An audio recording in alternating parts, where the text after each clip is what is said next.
Philippe Coste, je suis un ancien ambassadeur, j'ai pris ma retraite il y a déjà une dizaine d'années, et notamment j'étais ambassadeur au Cambodge. Alors je suis allé dans plusieurs pays, j'étais ambassadeur en Égypte, en République tchèque, à l'île Maurice, c'est par là que j'ai commencé.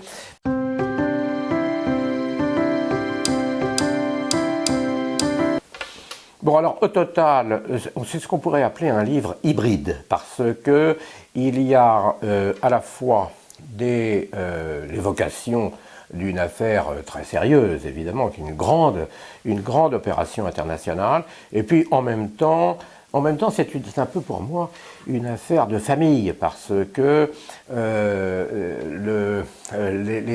les choses, il se trouve que ma femme était la fille d'un opposant des années 60 à Sihanouk, et par conséquent, moi j'étais un peu gêné de me trouver dans cette situation-là, mais Sihanouk a eu des opposants beaucoup plus dangereux, notamment les Khmers rouges, et par conséquent, au contraire, cette circonstance m'a conduit à être considéré un peu comme quelqu'un de la famille.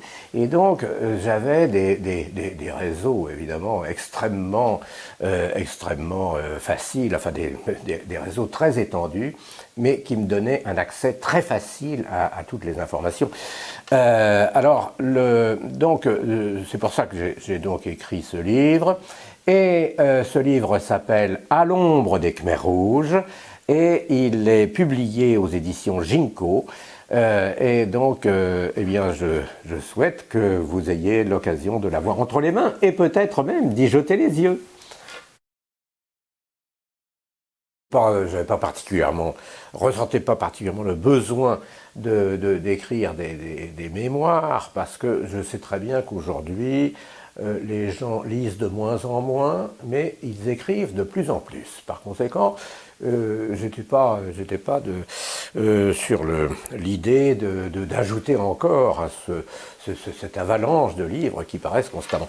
Simplement, si je l'ai fait quand même, c'est parce que au Cambodge, nulle part ailleurs, mais au Cambodge, c'était vraiment une expérience tout à fait particulière. Parce que, alors ça tenait à plusieurs choses. D'abord parce que s'y est déroulée l'opération des Nations Unies, une opération exceptionnelle, hein, par son ampleur. Il est assez normal, ça arrive souvent, que les Nations Unies contrôlent le déroulement d'une élection. Mais là, c'était pire que ça. C'était, ou du moins beaucoup plus important que ça, c'était que les Nations Unies ont pris en charge complètement le pays pour organiser des élections qui permettraient de départager des factions qui se faisaient la guerre civile depuis une vingtaine d'années. Et donc, c'est en cela que c'était une opération extraordinaire, qui n'a d'ailleurs jamais été répétée. C'était sans précédent et ça a été sans réplique. Alors ça méritait quand même qu'on le raconte, parce que il y a eu des écrits sur le sujet, simplement, et ils n'ont été soit par des anglo-saxons dont les billets peuvent influencer le jugement, ou alors par des gens qui n'ont pas participé directement à l'opération. Et donc, moi, j'étais évidemment un participant. Et j'étais d'autant plus un participant qu'on me laissait une grande latitude dès lors que on avait rompu la relation diplomatique pendant 20 ans à peu près, et que par conséquent, il n'y avait plus aucune connaissance fraîche du pays quand j'ai pris mes fonctions, parce que j'ai rouvert l'ambassade, et donc à ce moment-là, personne ne savait très bien ce qui se passait dans le pays. Donc mon avis, ma voix, les propositions que je pouvais faire, elles étaient très très largement suivies des faits. Et donc ça me donnait une très grande latitude. Alors ça, c'était aussi une particularité qui a fait que j'ai pensé que c'était bien de le raconter. Alors, comment ça s'est passé? L'opération des Nations Unies était tellement considérable comparée au Cambodge, ça donnait une très grande force d'inertie. Il faut voir que il y a eu jusqu'à 20 000 personnes, 20 000 casques bleus et personnel civil des Nations Unies au Cambodge à cette époque-là. Et pour un budget qui était de 2 milliards de dollars, mais 2 milliards de dollars de l'époque, ce qui serait beaucoup plus important aujourd'hui, 30 ans plus tard. Et je me souviens très bien que ça représentait le double du PIB cambodgien. Alors évidemment, c'est vrai que tout n'a pas été dépensé au Cambodge, ni, bien entendu, on a acheté des choses à l'extérieur du pays, mais néanmoins, ça donne une idée de la proportion de cette énorme machine. Et alors, il y a eu naturellement des difficultés, notamment parce que des 4 factions, les Khmers rouges ont commencé à ne pas respecter leur signature et à refuser de désarmer.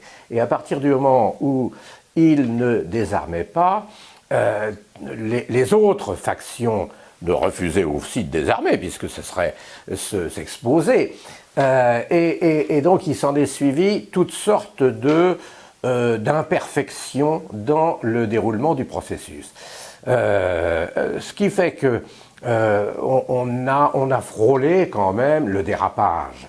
Mais l'inertie de la machinerie des Nations Unies, c'est-à-dire de la communauté internationale derrière les Nations Unies, cette inertie était telle que finalement les élections ont eu lieu.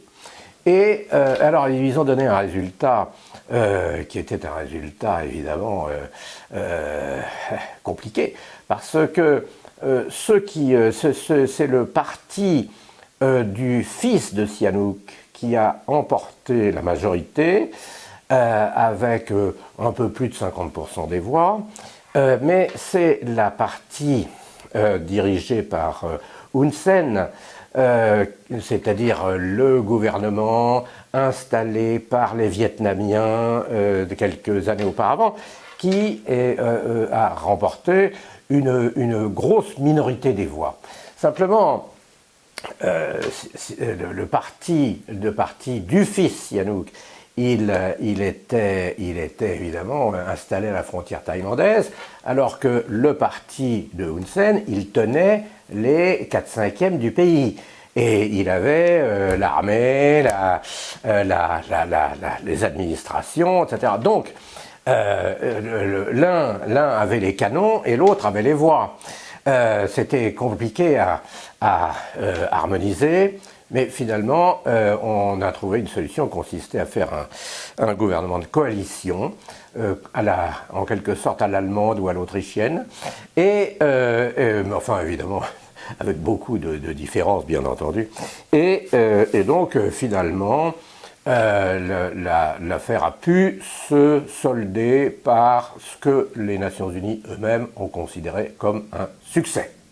Voilà, alors maintenant on peut en discuter, hein. Enfin, ça a été considéré comme un succès, et même un grand succès, parce que tout le monde était content que cette affaire qui traînait donc depuis quand même longtemps, depuis une vingtaine d'années, puisse enfin se stabiliser, et le pays s'est en effet stabilisé.